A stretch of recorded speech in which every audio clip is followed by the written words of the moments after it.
في لحظة معينة بتترك الروح الجسد وتبدأ رحلتها في عالم مختلف تماما، والعالم ده هو عالم البرزخ.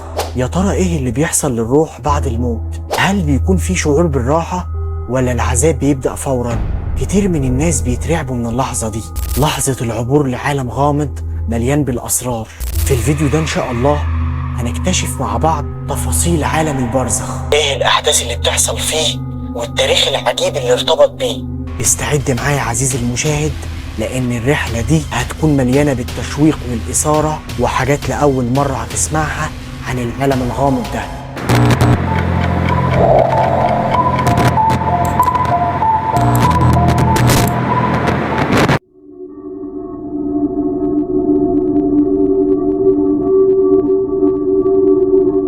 البرزخ هو المرحلة اللي بتمر بيها الروح بعد الموت وقبل يوم القيامة، وكلمة البرزخ نفسها بتدل على الحاجز أو المانع، وكأن الروح بتكون في حالة بين الحياة والموت. يعني نقدر نقول عليها كده إنها مرحلة انتقالية، لكن بالرغم إنه فاصل إلا إن الأحداث اللي بتحصل هناك مهمة جدا. عايز أقول لك كمان إن البرزخ اتذكر في القرآن الكريم في سورة المؤمنين اللي بتقول ومن ورائهم برزخ إلى يوم يبعثون، والآية دي بتشير إن عالم الأرواح بيستمر لحد يوم البعث.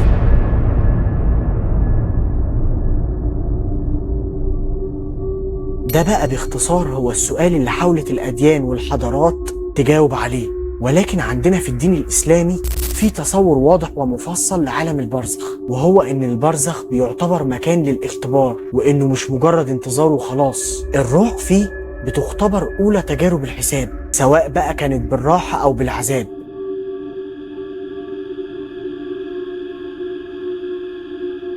أول ما الروح بتترك الجسد بتبدأ رحلتها إلى عالم البرزخ، وهنا بيبدأ الاختبار. بعد مرحلة الدفن بيجي الملكين منكر ونكير للميت علشان يسألوه من ربك؟ وما دينه؟ ومن نبيه؟ والإجابة بقى على الأسئلة دي بتكون حاسمة في تحديد مصير الروح في عالم البرزخ. يعني بتلاقي الأرواح الصالحة بتجاوب بثبات وبدون خوف، وبعدها بيتم فتح نافذة بتطل على عالم الجنة والنعيم اللي بتشوفه العين. هنا بيشعر الميت براحة وطمأنينة عالية جدا. إنما بقى للأرواح الطالحة اللي انحرفت عن طريق الحق بتفشل في الإجابة وبيتعرضوا لعذاب القبر. وعايز أقولك إن العذاب ده بيختلف من شخص للتاني حسب بقى أعماله في الدنيا، وبيستمر لحد يوم القيامة.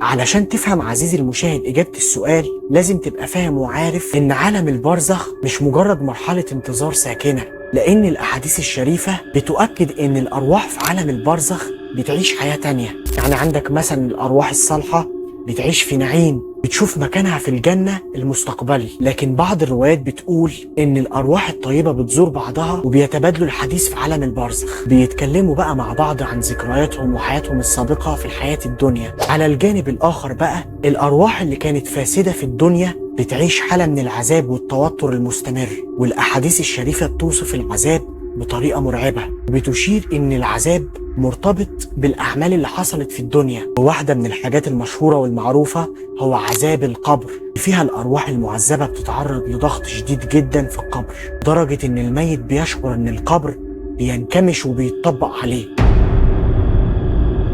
البرزخ عزيزي المشاهد مش مجرد مصطلح أو مفهوم إسلامي، بل إنه موجود في ثقافات مختلفة كتير. عندك مثلا المصريين القدماء كان عندهم مفهوم مشابه للبرزخ، فيه بيعتقدوا إن الروح بتمر وبتروح لعالم تاني قبل ما توصل لحقول الإيارو. كمان في الديانة المسيحية في عندك فكرة المطهر اللي فيه الأرواح بتتعرض لعذاب مؤقت علشان تتطهر من ذنوبها. لكن في الدين الإسلامي زي ما ذكرت إن البرزخ هو عبارة عن مكان ثابت بيبقى فيه الروح مستنية لحد يوم القيامة، ودي مش مجرد مرحلة مؤقتة، لكن بيتم فيها تحديد مصير الروح حسب أعمالها في الحياة الدنيا.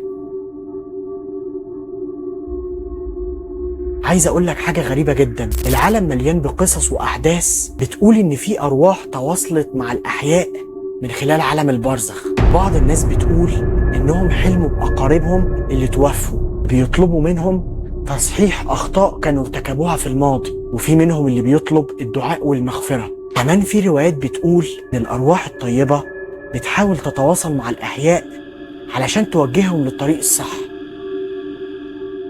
الأرواح عزيزي المشاهد بتكون في حالة ترقب تام وشديد لليوم الأكبر وهو يوم القيامة، يعني تقدر تقول كده مكان بين الدنيا والآخرة. لكن في يوم القيامة كل الأرواح هتخرج من القبور وتبدأ الحساب النهائي، وإن الروح الصالحة اللي كانت مطمنة ومرتاحة في حياة البرزخ هتروح على طول يوم القيامة الجنة. إنما بقى الروح المعذبة مصيرها بيكون أصعب، والأحاديث النبوية بتوضح إن الروح في عالم البرزخ بتعيش حالة كده وكأنها بروفة أو مرحلة التأهيل لما هو قادم. في البرزخ الروح بتعرف مصيرها كويس وكمان بتستعد ليوم الحساب. ده بيخلينا فاهمين إن كل خطوة بنمشيها في الدنيا ليها تأثير مباشر ومهم بحياتنا بعد كده في البرزخ. في النهاية عزيزي المشاهد، البرزخ عالم مش بعيد، عالم كلنا هنوصل له في يوم من الأيام، وإن المكان ده مش مجرد انتظار، ده بداية لحياة جديدة بين الدنيا والآخرة.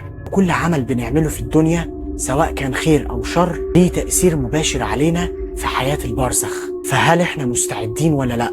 ما تنسوش تعملوا لايك وشير للفيديو واشتراك في القناة. الله غالب. سلام.